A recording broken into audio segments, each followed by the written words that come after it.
Ultraman, Kamen Rider, dan Super Sentai. Wira yang melindungi semua orang. Walaupun mereka cuma watak fiksi di dalam sebuah cerita, Tetapi, adakah kisah mereka ini memberikan sesuatu yang bermakna kepada kita?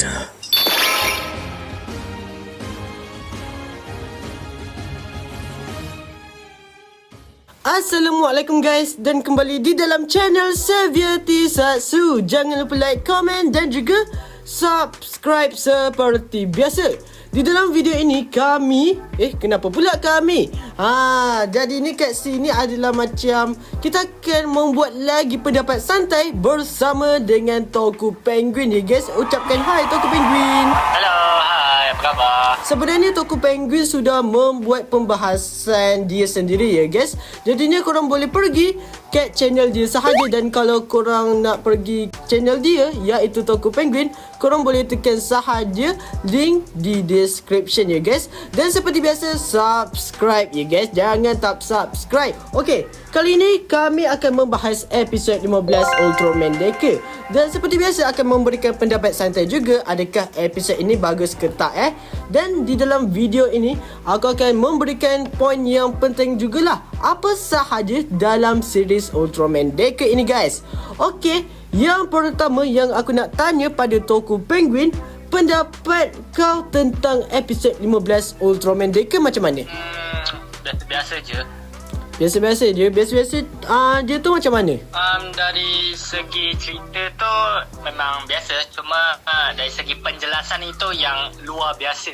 Penjelasan dia tu lah yang luar biasa Segmen yang pertama adalah keadaan masa depan di series Deca. Sudah terungkap bahawa sebenarnya masalah sphere ini belum tamat lagi ya guys. Jadinya pada masa depan juga sphere ini tetap ada. Sampaikan kat sini beberapa makhluk asing, Yuzare dan ada Ultraman lain juga membantu mereka ini menyelesaikan masalah sphere ini. Jadi ni kat sini aku nak tanya jugalah kat Toku Penguin, adakah kita sebagai penonton macam sudah mengetahui ending daripada Ultraman Deca ini? Rasanya ramai itu yang berspekulasi yang endingnya itu akan sama seperti Ultraman Dyna. Cuma dari saya sendiri, dia akan berlawanan dari ending Ultraman Dyna. Okey, saya bagi satu contoh macam series Ultraman 3. Ending dia tu kan dapat happy, kan dapat betul tu. Sementara di series New Generation 3 iaitu Trigger, dia dapat set ending di mana Kengo Manaka tu harus menstabilkan Eternity Core. Mungkin di series Ultraman Dyna endingnya dapat yang sedih. Kalau di series Deca itu dia akan dapat yang gembira, happy ending macam tu. Jadi ni mungkin macam tu lah. Bagi aku lah kan, entahlah akan jadi sad ending ke atau happy ending, tetapi selalunya untuk series Ultraman akan lebih kepada happy ending lah. Dan aku rasa hal ini akan berlanjut juga kat ni movie Ultraman Deca. Rasanya macam tu kan. Dan kat sini kita akan bahas juga tentang musuh yang masih misteri lagi, tetapi aku rasa musuh ini akan ditunjukkan kat masa mendekati episod final untuk Ultraman Deca ini. Sudah diterangkan oleh Deca daripada masa depan, iaitu akan ada musuh yang lebih kuat berbanding dengan ancaman sphere ini.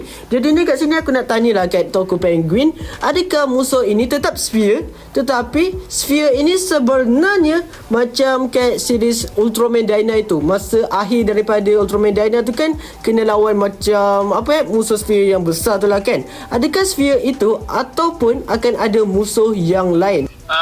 Sebenarnya ada je satu lagi raksasa yang bukan sphere tapi masih dipanggil sphere juga sebab dia dikenali sebagai synthetic monster atau raksasa buatan sphere yang bernama Mother Spherosaurus, saya tak silap. Mother Spherosaurus menarik juga.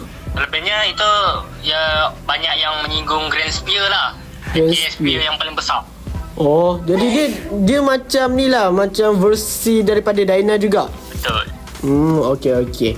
Jadinya tentang keadaan masa depan di series Deca ni pun sangat menarik Dan di dalam episod 15 ini juga kan dia ada menyinggung tentang Ultraman yang lain. Dan dari segi flashbacknya juga telah menunjukkan sosok daripada Ultraman Dyna. Hal ini memang menimbulkan banyak teori lah sebenarnya. Dan untuk teori aku sendiri, mungkin sphere yang ada kat series Deca ini dan sampaikan kat masa depannya sendiri adalah sphere yang datang daripada universe Dyna. Mungkin sahajalah untuk teori aku. Kalau bagi saya hampir sama dengan Ultraman Deca, di mana asal-usul sphere ni masih tak dijelaskan. Tapi kemungkinan mereka ni berasal dari satu planet yang sama bagi saya, sebabnya tak beza jauh pun sphere di series Dyna dengan Deca. Okey, faham. Dan adakah kau rasa teori ini macam logik bahawa mungkin Deca ini sama juga, dia macam dari segi kekuatannya berasal daripada sphere, dan disebabkan sphere daripada versi Deca ini pernah berlawan dengan Dyna yang membuatkan dia mengambil bentuk Dyna itu tetapi lebih moden dan terjadilah Deca ini. Kau rasa macam tu ke? Mungkin kot. Mungkin lah, sebab tak tahu lagi asal-usul daripada Ultraman Deca inilah kan. Selepas itu kita akan tertumpu kepada watak yang bagi aku sangat okey dan membuatkan series ini lebih menarik, iaitu Agams, atau kita kenalinya sebelum ini sebagai Asakage. Jadi ni kita sudah mengetahui matlamat daripada Agams ini untuk memusnahkan semua manusia. Senang katakan macam mahu memusnahkan bumi sahajalah. Dan macam mana cara Agams ini datang ke masa ni Asumi Kanata ini, iaitu masa lalu, adalah menggunakan alatnya sendiri, iaitu sistem rentasan dimensi. Dan yang paling mengejutkan di sini adalah disebabkan Agams ini juga membuatkan sphere daripada masa depan terikut juga, dan sphere itu datang ke masa lalu guys, yang membuatkan huru-hara masa awal-awal episod daripada Ultraman Deca itu. Jadinya kau rasa hal ini sangat okey tak bila diorang memperjelaskan macam itu je?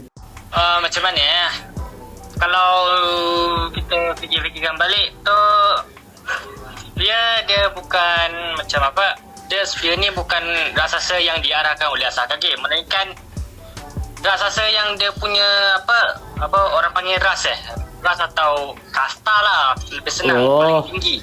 Sphere ni pun pernah disinggung oleh Agams yang mengatakan yang sphere ni ialah undang-undang alam semesta. Mereka hanya menyerang planet yang mempunyai peradaban yang orang kata maju. Sebab dia serang nak elakkan daripada peradaban tu menyalahgunakan kuasa mereka dan menjajah alam semesta. Jadi itulah sebab. Faham. Sebab itulah dia macam banyak menyerang planet kat masa depan tu. Ya, sebab mungkin banyak planet yang dia punya peradaban dia dah terlalu maju kot. Rasanya macam tu lah. Sampaikan kat sini Asakage dapat membuat macam alat yang memang sangat mustahil lah sebenarnya, yang membuatkan dia sampai ke masa lalu ini. Bagi aku, kalau diorang dapat cipta alat macam tu, apatah lagi alat yang lain lah kan. Okey, tadi kita dah cakap macam mana cara Asakage tadi datang ke masa lalu. Selepas itu, kita akan tertumpu juga kepada kisah lalunya bersama dengan Lelia. Okey lah, dari segi pendapat tokoh Penguin sendiri, kau rasa Lelia ni macam mana? Adakah adalah keluarga daripada Asakage atau cinta sejatinya? Rasanya lebih menyinggung kepada kekasih dibandingkan keluarga sendiri. Sebab kalau singgung tentang keluarga, mestilah kena lebih lengkap lagi kan. Contoh macam ada ibu ke ayah ke, betul tu, menunjukkan yang itu keluarga dia. Tapi kalau seorang rasanya macam kekasih. Rasanya macam tu jugalah. Dan kat sini sudah tahulah bahawa Agams ini bukan manusia, dia alien dan berasal daripada planet Bazdo. Dan telah dikatakan sendiri oleh Agams bahawa planet Bazdo itu telah dimusnahkan oleh manusia sendiri, tetapi telah dikaunter semula oleh Deca daripada masa depan bahawa planet itu dia belum hancur tetapi hanya dikawal oleh sphere sahaja. Jadinya adakah kau rasa kat sini sebenarnya Lelia ini sama spesies seperti Agams? Dan disebabkan manusia, Lelia ini mati. Ya kot. Sebabnya kalau kita tengok dari cara gerak-geriknya si Asakage, dia lebih membencikan manusia dibandingkan si Deku. Betul tu. Sebabnya yang macam Asakage cakap di minit-minit awal, sebabnya dia cakap kalau tak disebabkan manusia yang mempermajukan peradabannya, planet itu takkan dihancurkan. Oh. Dan kat sini memperkuatkan teori lagi lah. Adakah sebenarnya, kan kita tak tahu lagi asal-usul daripada Ultraman Deku ni macam mana. Tetapi walaupun Agams ini benci terhadap manusia, tetapi dia juga benci terhadap Deku. Jadi ni kau rasa kalau kita ketahui ni, Deku ni mesti dari masa depan lah kan. Jadi ni adakah ada konflik di antara Agams dengan Deku ini pada masa depan tu? Rasanya ya kot. Sebab Mungkin kalau lah. kita tengok si Deku, sebab bila kita tengok si Deku sendiri selepas nampak Agam, dia macam emosi sendiri tau. Mungkin ada berlaku lah di antara mereka Atau sebenarnya Deku lah penyebab Lelia mati kot. Aku rasa macam tu kot. Ya kot. Oh, okey. Jadi ni dari segi karakter Agams ni kau rasa macam mana? Dan adakah mereka akan lebih memperbagus lagi dia punya karakter ini untuk episod yang akan datang lah? Sejauh ni karakter untuk Agam ataupun Asakage ini bagi saya udah paling bagus Karakter dia tu dia tak tunjukkan rasa jahat dia. Cara manipulasi orang pun bagi saya memang kena untuk seorang yang genius. Itu lah tu, sampaikan kat sini Asumi tertipu macam tu je. Ya. Saya rasa tak ada kot yang harus ditambahkan. Cuma janganlah dia orang tukar personality daripada cool dan santai menjadi tahulah si Kamen Rider Genmu dan Kuroto, janganlah. Macam tu lah. Tapi aku rasa macam sudah ditebak yang Agams ini masa awal tu akan jahat, tapi aku rasa mesti akan jadi baik. Tapi yang selalu digunakan lah kat series Ultraman ini, bila dia punya penjahat tu mahu jadi baik, mesti watak dia akan dimatikan. Bagi aku macam klise sangat lah kalau diorang buat macam tu. Ya kot. Supaya nak menambahkan emosi penonton saja rasanya. Tapi aku rasa kalau diorang gunakan konsep itu, tak apalah, okey sahaja. Tapi membuatkan aku bosan sahajalah sebenarnya. Yalah, cuma agak kesian lah waktu kita tengok series Ultraman Trigger. Terutamanya di episod 23 23 di mana Dargon tu kan dah baik. Itulah dah ditembak sampai mati. Itulah, aduh. Rasanya Subraya ni sengaja membuat karakter yang ramai penonton suka, tapi bila macam dia jadi jahat tu mahu jadi baik, tiba-tiba watak dia matikan macam tu je. Bagi aku sangat disayangkan sekali lah karakter tersebut. Ya. Seterusnya, untuk segmen ini adalah misteri Deku sudah terungkap. Adakah betul sudah terungkap bahawa lelaki misteri yang kita tak ketahui siapa sebenarnya dia adalah macam boleh katakan generasi daripada Asumi Kanata. Dari segi namanya juga, nama dia adalah Deku Asumi, which bagi aku plot twist ni pun sangat okey sahajalah. Dan macam mana cara Asumi ini mendapatkan kekuatan Deku, bagi aku diperjelaskan dengan sangat baguslah bahawa sebenarnya Deku masa depan ni nak pergi ke masa lalu. Tapi dia macam tak dapat disebabkan alat untuk merentasi dimensi itu kan macam sudah rosak. Disebabkan itu dia hanya menghantar kekuatan daripada Deflasher. Dan masa awal episod itu pun sebenarnya suara itu berasal daripada Deku masa depan tu. Dan macam mana cara Asumi mendapatkan kekuatan lain seperti Strong type, lepas tu Miracle type, itu sebenarnya berasal daripada Deku masa depan itu sendiri.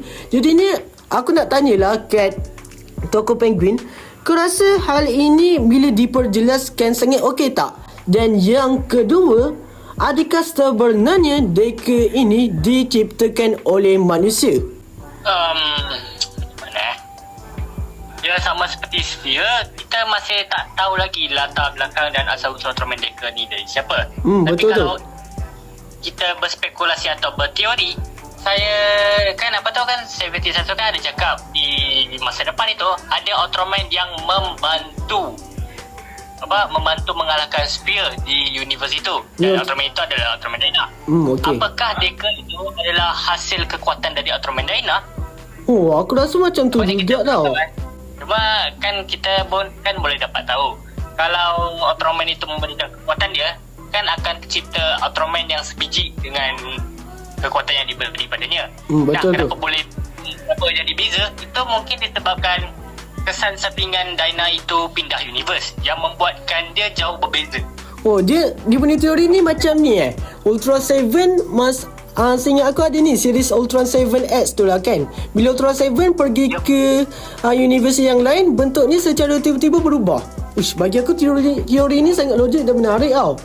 Jadi ni aku rasa macam misteri Decker ni dah sepenuhnya terungkap ke apa, selain daripada ni lah identiti Decker ini. Bagi saya masih 75%. 75% lah. Dan adakah kau rasa misteri ini akan diperjelaskan lebih lanjut lah sampai akhir series ini, atau sampai kat movie Ultraman Decker itu? Sama seperti macam Ultraman Trigger lah kalau nak katakan. Bagus dia jelaskan asal usulnya dekat series lah. Kalau kat movie takutnya dia jelaskan benda lain. Oh, membuatkan macam banyak sangat perkara yang nak dimasukkan dalam movie tu. Ya, nanti terasa cepat. Oh, takut ni jadi macam Shin Ultraman pula lah Ya, aduh. Segmen yang seterusnya adalah Development Asumi Kanata. Kat sini aku nak tanya kat Toko Penguin, kau rasa untuk karakter Asumi Kanata ini sendiri dalam episod 15, kau rasa okey ke tak? Agak kurang bagi saya. Agak kurang Jadinya kau rasa dia punya development tu terlalu dipaksakan sangat ke apa? Kalau nak cakap dipaksakan sangat, tak. Dia dari segi development tapi memang bagus pun dibuat macam tu. Sebabnya situasi di episod tu kan huru-hara dan tak stabil. Betul tu. Dia memang bagus tapi terasa cepat sangat. Bagi aku mungkin sama juga, tapi aku rasa kat sini hal yang sangat bagus lah untuk Asumi Kanata ini. Dan aku harap ni untuk development Asumi Kanata ini akan dipertingkatkan lagi untuk episod yang selanjutnya lah. Janganlah sekadar kat sini je. Lepas tu untuk episod yang akan datang akan jadi filler balik sama seperti episod yang sebelum ini. Harap-harapnya tak lah kan, sebab ada banyak lagi tu karakter yang belum dapat karakter development. Bagi betul. contoh Captain Taiji Urabushi. Ya, itu je kot yang belum dapat karakter development. Harap jangan banyak filler lah, takut penonton ngantuk. Itulah tu. Tapi kalau filler tu bagi aku macam dia ada poin penting juga dalam episod itu pun tak apa tau. Tapi kalau sekadar macam filler tak ada kaitan ke apa, bagi aku itulah kekurangan sebenarnya dalam series Ultraman itu. Iya, mirip Ultraman 3 lah tu. Okey, kat sini pun aku nak tanya kau lah tentang debut daripada Ultraman Decker Dynamic Type. Kau rasa dari segi actionnya dan dari segi debutnya okey ke tak? Sorry ni kalau peminat-peminat Ultraman Decker yang tak puas hati, tolong jangan serang saya. Bagi saya biasa-biasa saja. Biasa-biasa sahajalah Dan kau rasa dari segi penggunaan kekuatan barunya dan senjatanya juga membuatkan kau tertarik tak untuk Decker Dynamic Type ini? Okey, dari segi senjata sebagai contoh Ultra Shield Caliber memang bagi saya bagus. Cuma ya dari segi cara dia bertarung atau fighting scene dia terasa bosan. Oh, macam tu lah Jadi ni harapnya diperbagus lagi lah untuk episod yang akan datang. Okey, untuk pendapat aku sendiri, sebenarnya debut daripada Ultraman Decker Dynamic Type ini membuatkan aku sangat terpukau sebenarnya. Dan dari segi aksinya mungkin sama seperti apa yang Toko Penguin katakan, macam biasa-biasa sahajalah Tapi bagi aku ini adalah debut yang tak gagal lah. Dan tetap membuatkan kita sebagai penonton sangat macam cakap enjoy dan emotional juga pada waktu tersebut. Okey, kat sini dari segi aksi Decker Dynamic Type ini pun yang buatkan aku suka adalah dari segi kosennya. Bagi aku macam ada pertambahan gaya dan gaya tersebut sama seperti finisher Ultraman Dyna. Seingat aku gaya dia itu pernah ditunjukkan masa kat dalam movie Ultraman 3 dengan Dyna itu. Dan apa lagi movie, seingat aku ada lagi satu movie tu tau, Ultraman Mega Monster Battle Ultraman Mega Monster Battle lah, saya ingat aku lah. Tapi bagi aku hal itu sangat bagus lah untuk fans Ultraman Dyna. Dan aku tak sangka dia akan gunakan gerakan yang macam ada juga reference daripada Ultraman Dyna. Tapi itu pun bagus jugalah dia, supaya dia tak bosan nak minat Ultraman Trigger tu kan. Trigger Dark, Trigger Trinity, dia punya jenis kosen dia itu saja kan yang buatkan orang bosan. Betul. Baguslah ada penambahbaikan dan detail-detail yang menarik tentang form Deca Dynamic ni. Okey lah. Kan ada kata-kata daripada Agams juga yang membuatkan aku teringat, yang dia telah mengatakan kekuatan Dynamic Type ini macam lebih sesuai kepada Asumi Kanata. Maksudnya macam bentuk Ultraman yang baru sahaja terlahir lah. Kau rasa kat sini macam Deca Dynamic Type ini memang tetap form daripada Ultraman Deca, tetapi adakah kekuatan itu macam hanya boleh digunakan oleh Asumi Kanata sahaja, atau sebenarnya Agams dapat menggunakan kekuatan itu juga? Agams ke Deca Asumi? Alamak, terlupa pula. Ni Deca daripada masa depan tu. Alamak. Sorry geng, siapa yang tengok ni, bukan Agams tetapi ni Deca masa depan tu. Kenapa pula aku teringat tentang karakter Agams ni? Mungkin sebab dia punya karakter ni bagi aku dah memang sangat menarik untuk series Deca ni, yang membuatkan aku teringat nama dia je. Okey yang tadi Agams tu salah, tapi untuk Deca masa depan tu rasanya tak kot. Sebab kan Deca dari masa depan tu lepas melihat form Deca Dynamic Type, dia pun ada cakap jadi di dunia ini saja yang mempunyai form yang macam itu. Jadi rasanya Asumi Kanata je yang boleh menggunakan form itu. Rasanya Deca Asumi tak boleh. Adakah kau rasa disebabkan munculnya form itu memunculkan apa yang nak cakap, aduh susah nak katakan benda ni, tapi macam hala tuju yang lain lah. Kan kita tahu yang kat masa depan sphere ini masih ada dan lebih berbahaya, tapi disebabkan munculnya form ini yang membuatkan mungkin hala tuju itu tak akan menjadi dan menciptakan hala tuju yang baharulah untuk universe Deca ini. Maksudnya terciptanya timeline lah macam tu. Timeline yang baru macam tu lah. Rasanya iya kot, sebab bagi saya lah dekat dunia ini, apa yang kita buat tu ikut dari segi prediksi dan probability. Tadi itu yang saya nak cakap tadi. Probabilitas Probabilitas ke probability? Itulah kot. Okey. Tak apa, terangkan. Ke possibility. Possibility. Itu yang macam lebih okey lah.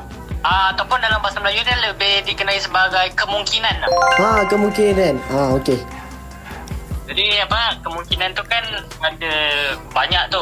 Jadi kalau kita, contoh macam kita tengah jalan nampak duit hilang, kalau kita ambil nanti akan keluar yang macam mana, kalau kita tak ambil akan keluar macam mana. Jadi rasanya kalau dengan adanya form Deca Dynamic Type, rasanya masa depan akan terubah dan peratusan untuk gerakan sphere itu lebih meningkat dibandingkan tanpa Deca Dynamic Type.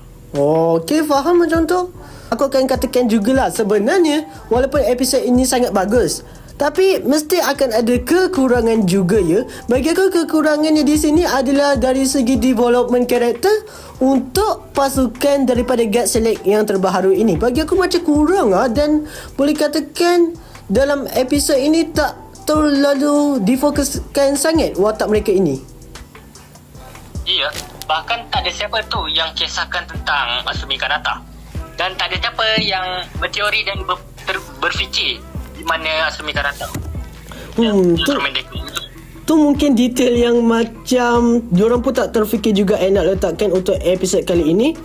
Dan bagi aku bukanlah mengecewakan. Sebenarnya benda ini biasa-biasa sahaja. Cuma kalau kita tengok kat series Ultraman yang lain kan, sebelum Ultraman itu mendapatkan final form, mesti akan ada interaksi di antara pasukannya sendiri, dan pasukannya juga akan ada peranan yang sangat penting untuk Ultraman tersebut. Tapi bagi aku interaksi di antara Asumi dengan pasukannya sendiri, sehingga aku macam tak ada dalam episod ni.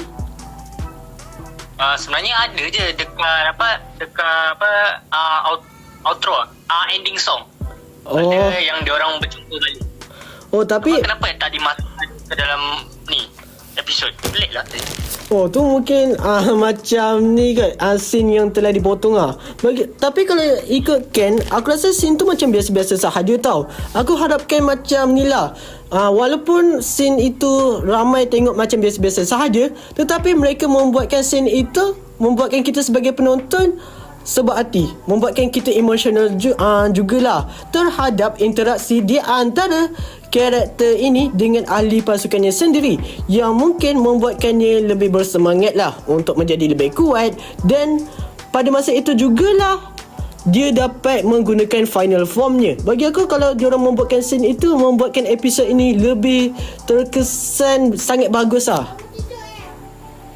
Ya kot, cuma ya kita pun tak nak kena terima je lah apa yang dah dibuat oleh Suburaya.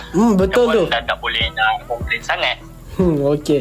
Jadi ni kat sini kita sudah bahas keseluruhan untuk episod 15 Ultraman Deca. Dan korang sebagai penonton boleh memberikan pendapat korang juga. Korang suka ke tak tentang episod 15 Ultraman Deca ini? Dan rating untuk episod 15 Ultraman Deca ini, Toko Penguin bagi sebanyak berapa je? Episod ni bagus, fighting theme biasa-biasa, dan dari segi proses mendapatkan final form tu wah sangat bagi saya. Jadi saya akan bagi sekitar 8.5/10. 8.5/10 lah Kalau saya dari segi rating ni lebih tinggi lah berbanding dengan Toko Penguin, iaitu 9/10. Dan kat sini saya nak tanya juga kat Toko Penguin, untuk kesemua debut final form untuk Ultraman di series Reiwa lah kan, dari segi turutan Toko Penguin lebih suka yang mana lah? Nak senaraikan ke? Senaraikan Ultraman, final form Ultraman kat era Reiwa je, dari segi debutnya. Okey, boleh. Tempat keempat jatuh kepada Ultraman Taiga Tri-Strium. Aduh, kesian ni Taiga dapat tempat keempat. Okey, tak apa. Tempat ketiga jatuh kepada Deca Dynamic Type. Deca Dynamic Type. Tempat kedua jatuh kepada Ultraman Z Delta.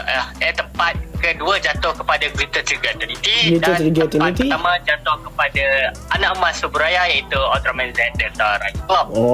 Okey Okey, untuk turutan saya lah, debut final form mana yang macam lebih berkesan dan membuatkan saya sangat suka? Yang keempat, sorry Taiga, yang keempat adalah Taiga Tri-Strium. Tak tahulah, bagi saya debut Taiga Tri-Strium tu bukan teruk, tapi bila telah prosesnya pun bagi saya macam biasa-biasa sahaja, dan dari segi aksinya pun tak terlalu macam gempak sangat lah. Yang ketiga adalah Ultraman Z Delta Rise Claw. Yang kedua adalah ni Ultraman Deca Dynamic Type.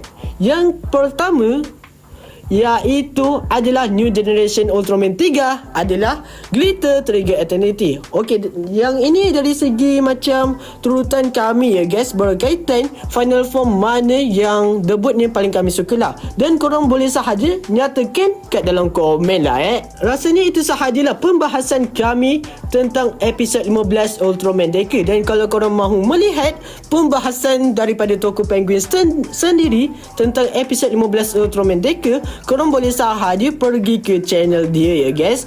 Jadinya itu sahaja pembahasan kami. Dan jangan lupa like, komen dan juga subscribe channel kami berdua. Dan harapnya korang boleh tolong kami untuk channel kami ini dapat mencapai 1k subscriber guys. Itu sahaja, jangan lupa like, komen dan juga subscribe seperti biasa. Jumpa pada video selanjutnya dan salam dari Malaysia. Bye bye. Bye.